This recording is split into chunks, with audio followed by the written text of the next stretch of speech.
Good day, everyone. It is Ambassador coming at you with a brand new video today, and this will be a work video. And I wanted to do a follow-up to my religion and Star Wars video that I uploaded yesterday, because I think there were some, I don't want to say misunderstandings, but I think I didn't quite get my ideas across quite as clearly or concise as I wanted to. So I wanted to do this follow-up to kind of clear up a few things. And obviously, most of you who subscribe to my channel know at this point, I am a Christian. And I come at things from that context because that is the background I know best. But I want to clarify several things, but first things first. I am not saying that there is a Christian theme within the Star Wars movies. Far from it. One could be inferred, but that was not George Lucas's intent with the idea of the Force or the Jedi or anything along those lines.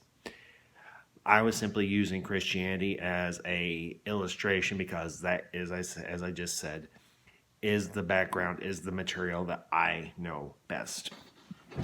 So, I hope that clarifies that point. The other things I wanted to discuss with you was this idea of the nature of the Force. And both from the Jedi perspective and from the general populace of the Star Wars universe perspective. Those that weren't Force sensitive, or those that might have been Force sensitive but weren't on the same level as a Force wielder, such as a Jedi or a Sith. What I want to talk about and everything in terms of those two ideas and everything, one being the nature of the Force, and two, is the Force a one-to-one correlation or a one-to-one parallel with the monotheistic God that exists within Christianity and Judaism and Islam. And I'll cover both of these things or anything in time, but I want to cover first the general perception of the Force inside and outside of the Jedi community and the general population of the Star Wars universe. So we'll talk about that first. What I was trying to come across, what I was trying to explain, is that the Force was not a religion. It was not a religious belief or anything in terms of how the Jedi or the Sith understood it, or as any Force wielder would. The Force was as Obi-Wan Kenobi put it, and as Qui-Gon Jinn put it and everything. Now, I know that these two explanations don't exactly blend well together because they come at the Force from two different perspectives, but there are connections to it in a manner of speaking. And I'll discuss anything what Qui-Gon Jinn told Anakin in Episode 1, and then I'll elaborate further upon what Obi-Wan Kenobi and what Yoda said and everything, and try and link where there are links and everything between these three different explanations of the nature of the Force. And then, as I said, I'll go into what the rest of the galaxy and everything perceive the Force to be. And I'll be using illustrations from Rogue One. I'll be using illustrations from the expanded universe and so on and everything. And that includes a lot of material that was done that was in the comic books done by Dark Horse Comics and so on.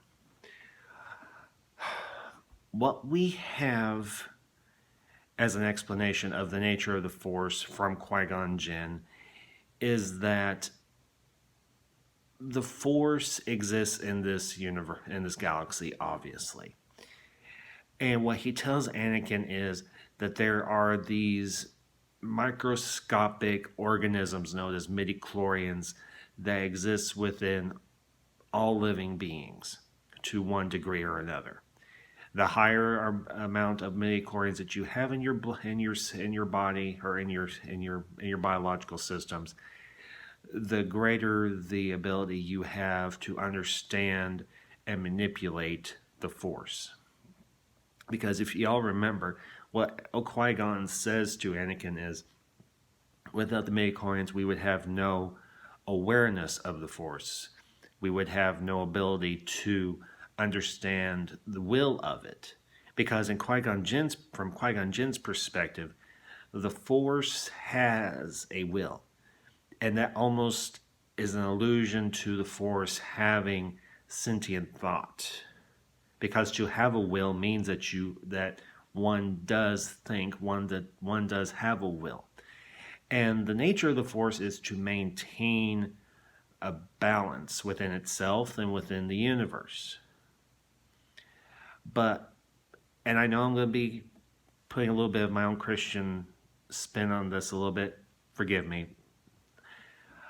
But I think the fact that the force has a will and that it wants to maintain balance, it wants to maintain a positive balance within the universe.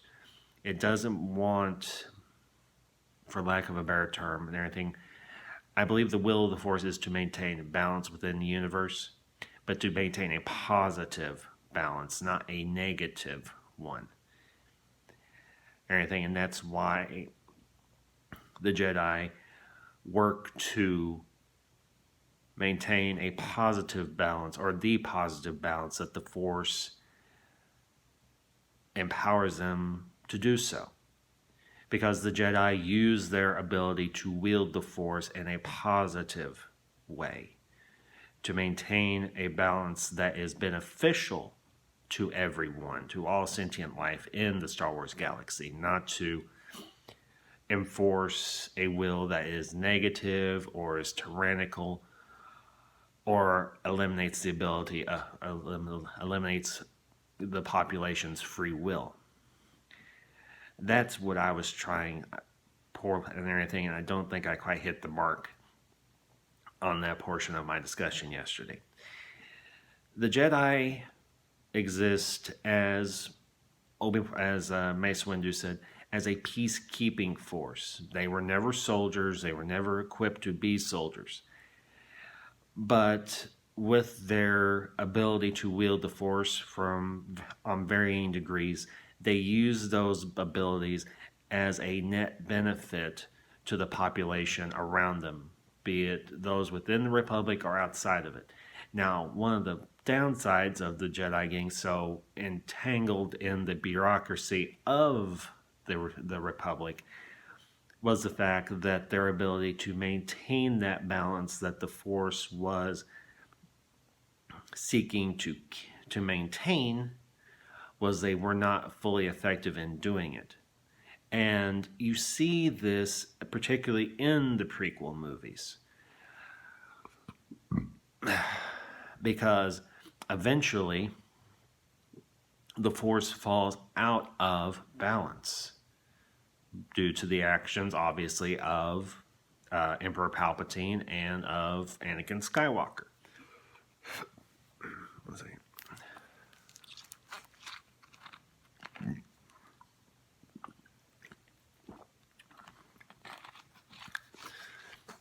So what I was trying to say yesterday was the Force and how the Jedi understood the Force was not a religion to them. The Force was more of a spiritual guide, everything in a greater aspect. I think a better illustration instead of Christianity would be as everything, and I didn't really punch this point home quite well enough yesterday, was the Jedi existed more along the same vein of the Buddhist monks and everything in the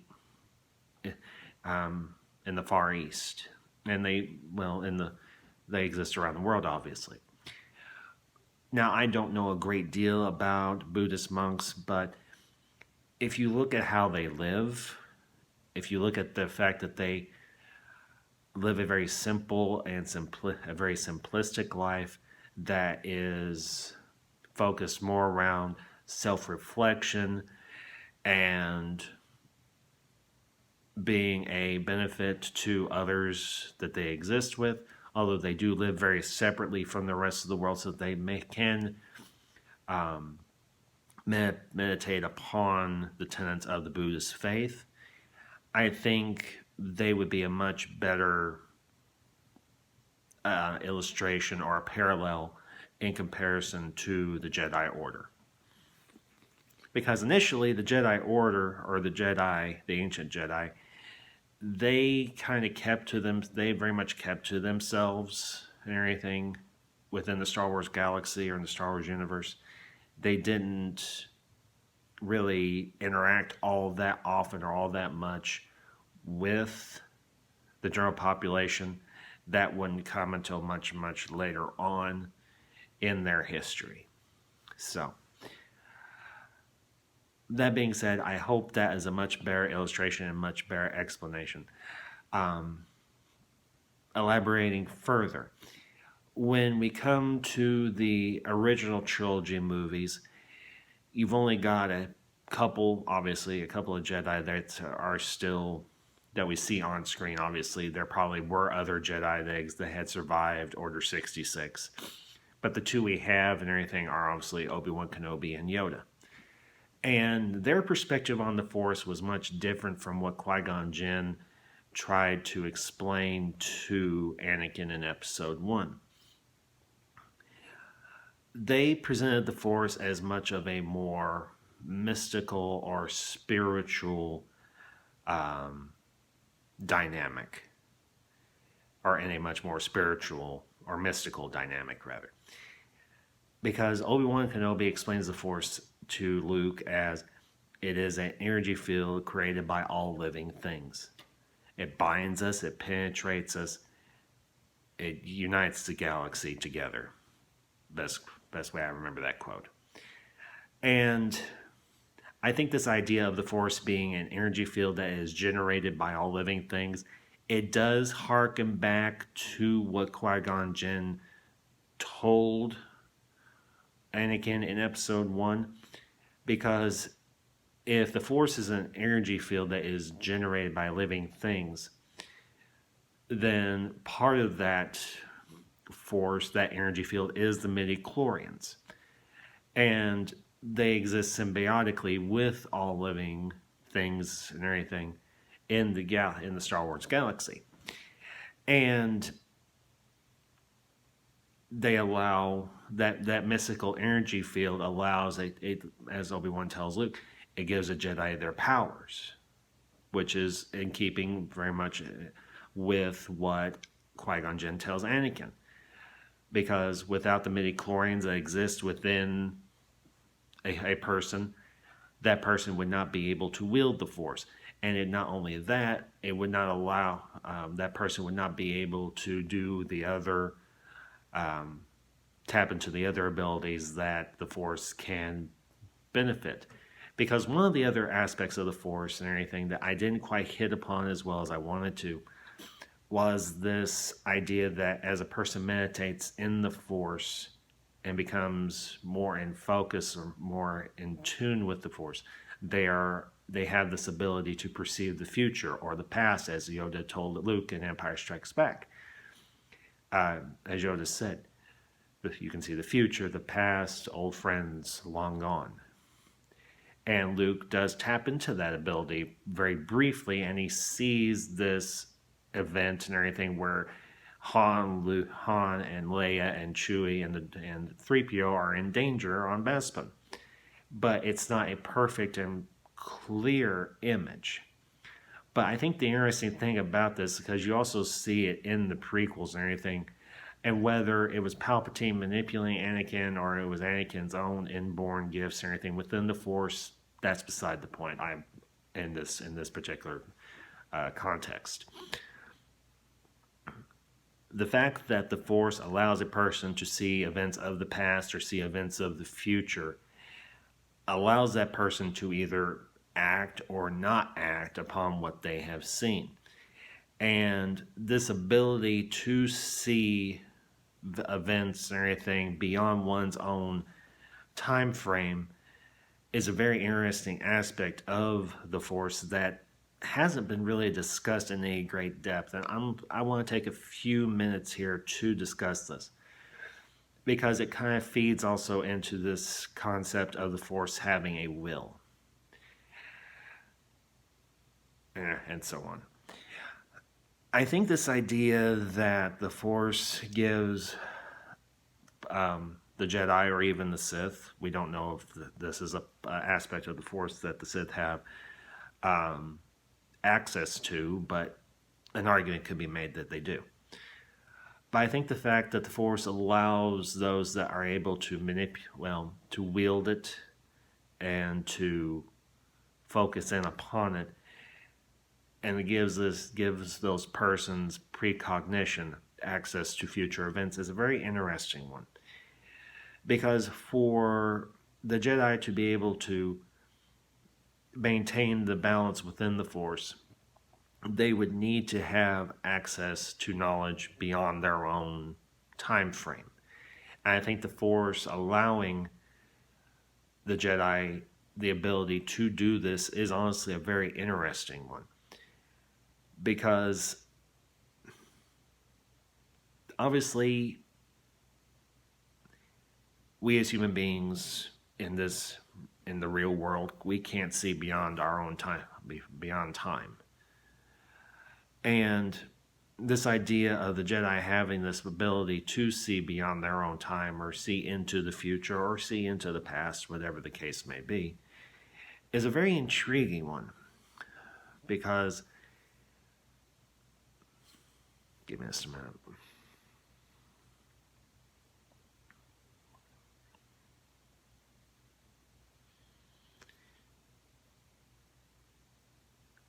I think the fact that you have beings in the Star Wars universe that can see beyond time and see future events and be able to either prevent if it is a negative event, or to be able to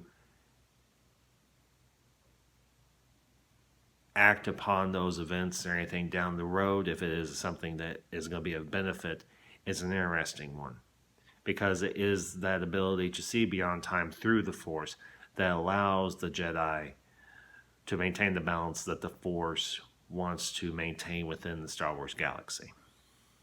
So, and the other point I want to hit upon and everything before moving on. Am I necessarily saying that there is a one-to-one parallel between this idea of the Force having sentient thought and having a will is the same as the Jewish or Christian God? I don't think that was George Lucas's initial intent when he created this idea of the Force.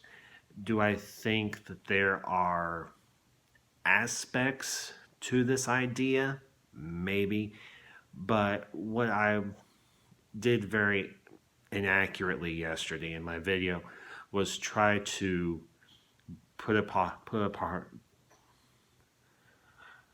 bring across this idea that the Force and the Christian and Jewish God are one and the same. They are not. Anything far from it. The Force, as far as we know, did not create the Star Wars galaxy.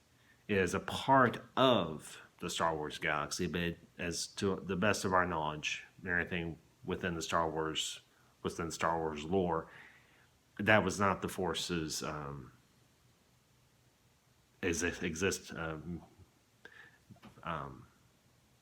being for existing, reason for existing. The Force and everything is a part of that galaxy, but it did not, to the best of our ability, create that galaxy. So if I create some misunderstanding with y'all in my video yesterday, I apologize for that. What I was trying to explain was the Force obviously has a will. Would I argue that the Force has sentient or conscious thought? If it has a will, I think that it does in fact have conscious thought and everything, because it wants to maintain a certain balance within that particular galaxy, the Star Wars galaxy, the Star Wars universe, because it is the overarching thread throughout the entire galaxy, throughout the entire Star Wars universe, the movies, the comics, the video games, all of it, or anything. This is the story of how people existed within the Star Wars galaxy and how the Force had an influence upon certain people's lives. So, my final thought, my final conclusion on is the Force sentient? I I think it would be an interesting debate to have. Am I the best equipped to give a final answer on that?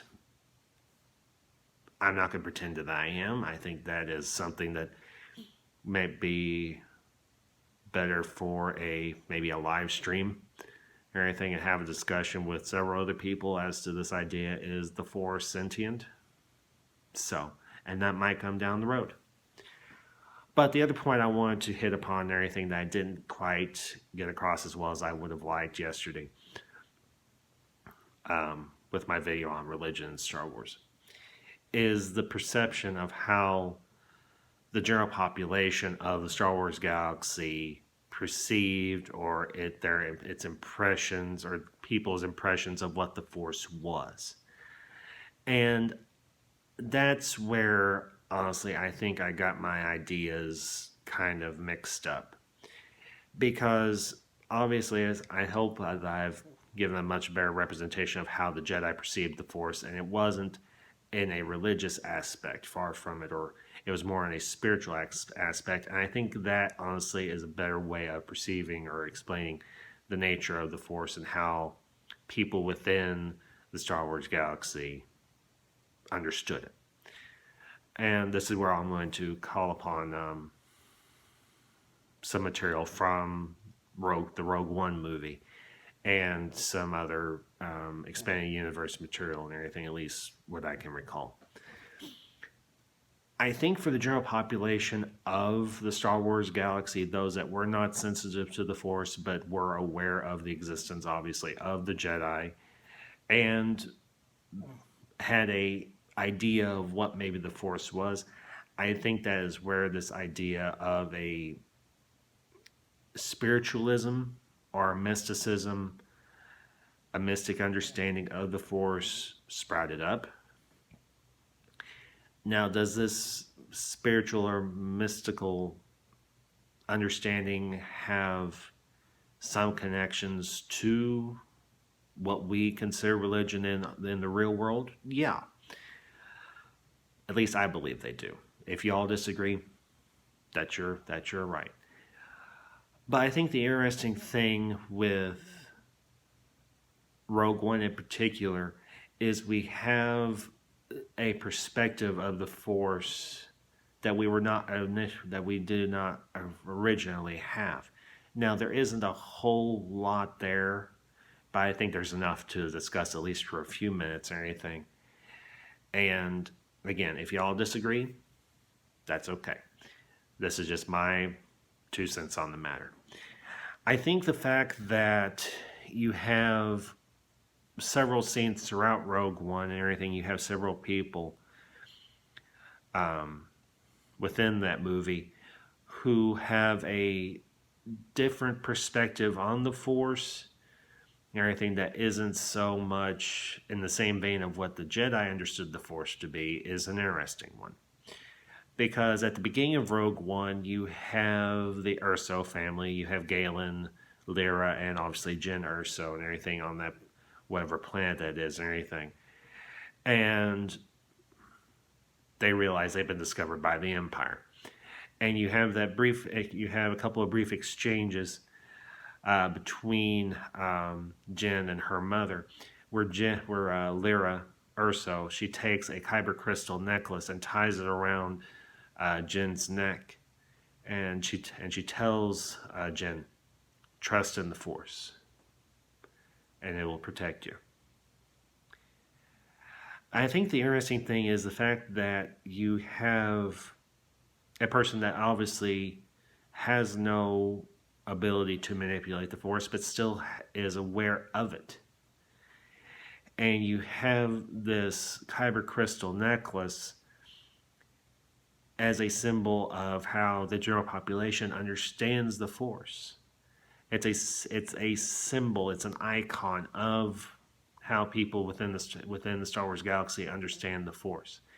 It's a physical manifestation or a physical representation of something that obviously is very non-tangible or anything. It's not something that can be seen or anything with the human eye. And you have Lyra telling Jyn, trust in the Force.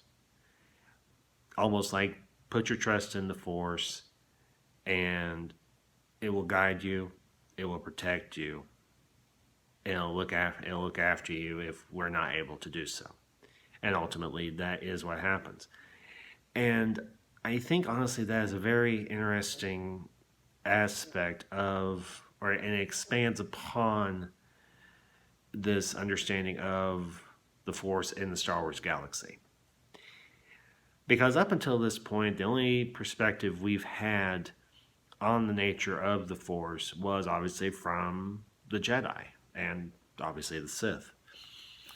And for the first time in Rogue One, we have a non-Force sensitive person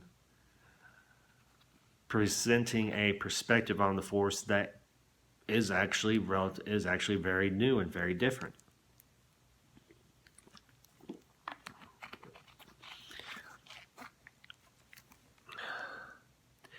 Because, and I'm going to draw upon my Christian background, my Christian belief here. We as Christians put our faith and our trust in God, and obviously in Jesus Christ. Now, am I saying again that there is a one-to-one parallel or connection between the Force and any of the Christian beliefs and everything? No, I'm not. But this is the best illustration I can present. And the fact that Lyra Urso tells Jyn, trust in the Force, is not entirely dissimilar from one Christian telling another Christian, trust in God, trust in Christ. Because it's a reassurance that while things might be dire, things might be bad at a particular time, things eventually will turn around and will turn around for the better. And while there is a very somewhat downbeat ending to Rogue One, when you obviously with you having all of the members of the Rogue One crew and everything sacrificing their lives, I think this idea of people that are not sensitive to the Force in any extreme doing a self-sacrificial act to restore, in their own way, balance to the universe, in the Star Wars universe, is a very interesting one. And there are some, you can say that there are some slight parallels or connections to the Christian faith in that. Because the Christian faith is one of self-sacrifice and service to others. And we do this in the name of God, in the name of Jesus Christ. Do we do this to maintain a balance as in the same vein as in the Star Wars universe? No, we don't. Because these two things do not necessarily marry. They don't join together. But I think the other interesting aspect of Rogue One that we have is obviously the characters of Chirrut Îmwe and Baze Malbus. These are, as Cassian Andor described them, They were guardians of the Kyber Temple, the Kyber Crystal Temple there on Jedha. Now, obviously, these are two men that were not force sensitive in any extreme. They were simply men who held to certain beliefs, everything, and you could say religious beliefs that had been created based on the general population's understanding of the nature of the Force. And you could make the argument that while Chirrut Îmwe obviously was not a Jedi, he did have a certain sensitivity to the Force and everything. Now, that could be due to the fact that he was, in fact, blind or what have you. Or it could be the fact that Chirrut Îmwe, in some respect or anything, was Force sensitive. He wasn't Force sensitive enough to wield the Force, but it did allow him to sense its presence. Because if you remember everything, just before they leave for Scarif, Chirrut makes the proclamation, "The Force is strong within this group." And that could be simply interpreted as him trying to give reassurance to the rest of the crew that's going to Scarif, because they realize they're going into a very desperate and dangerous situation, and he's trying to offer some reassurance to the rest of the soldiers. But I think the other interesting thing is, throughout all of the Star Wars movies, including Rogue One, you have individuals in particular in Rogue One, because that's where I want to focus here. You have individuals make the statement, "May the Force be with us." And this is something that obviously has seeped down from the Jedi Order, because this was a form of greeting. You could make the argument that as a form of, maybe not so much within the Jedi Order, it was a form of greeting, it was a form of farewell, what have you. But I think what the general population did was they took that phrase and they turned it into perhaps a blessing, perhaps a prayer, or what have you, because you have Admiral Akbar that says it and everything just before the Battle of Endor.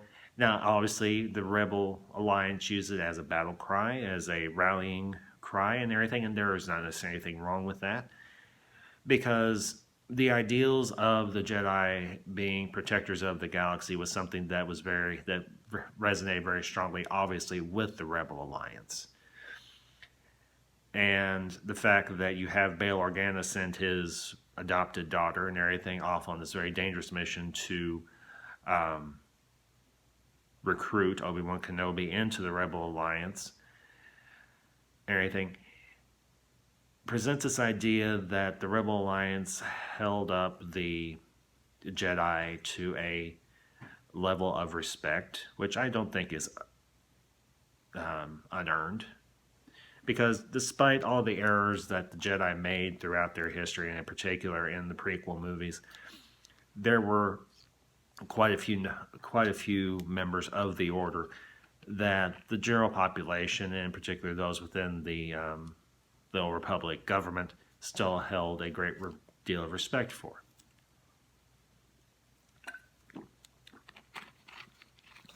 But I think what you have, and I hope I've presented a fairly decent picture, is this idea that the general population of the Star Wars galaxy had formed this sort of spiritualistic understanding of what the Force was. And in some ways, now they did not worship the Force, obviously. They did not worship the Jedi, most definitely. But for a lot of people, I think it gave a sense of peace and a sense of hope to the general population of the Star Wars galaxy. And to put this in our context, and in particular in my context, that is also what the Christian faith does. Now, whether you are a believer or not, that's between you and your own conscience.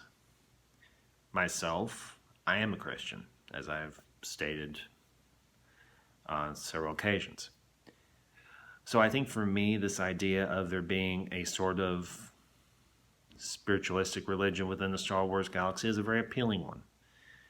Do I understand that there is not a one-to-one comparison or connection between the Christian faith and this mystical religion that exists within the Star Wars universe? Of course. That was never George. I don't think that was George Lucas's intent. But I think the idea that for those of us that are within the Christian faith, we can have these discussions and present these discussions to those that might be outside the Christian faith is a very appealing one, because it gives an added depth to our lives and everything, and it gives us I think a good through line, or it gives us a good way of connecting with those outside of the Christian faith. Because most everyone likes Star Wars now. Whether or not you like the Disney trilogy or not, most people within this world like Star Wars, or at least those that are aware of it. And it's something that creates a common ground and a commonality amongst us.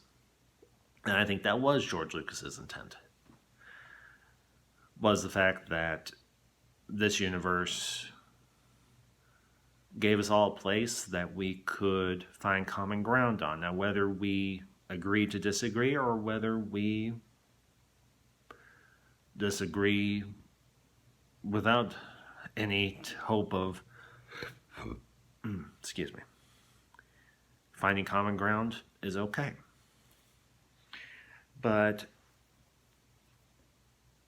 I think my initial title for my video yesterday might have been, I should have explained it a little bit better than I did, because I was not trying to present this idea that there was, as I've already stated, that there was a one-to-one connection between Christianity or any organized religion and how the Force was perceived in the Star Wars galaxy.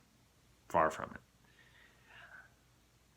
But anyway, that all being said, I hope you all enjoyed this video. If you are new to my channel, welcome. I am glad you found me. As the intro to my video says, I cover pop culture of the 80s and 90s, and I go beyond that, and well, this is most definitely beyond.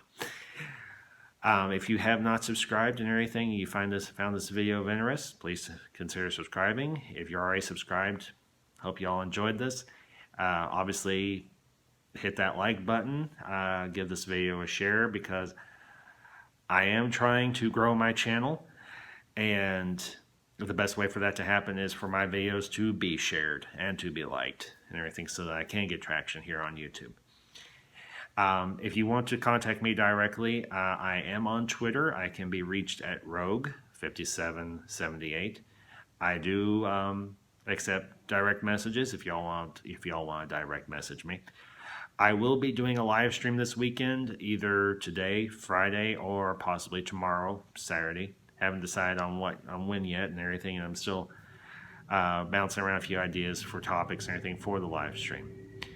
So anyway, y'all have a good day, maybe a blessed one, and until next time, this is the Ambassador, signing off.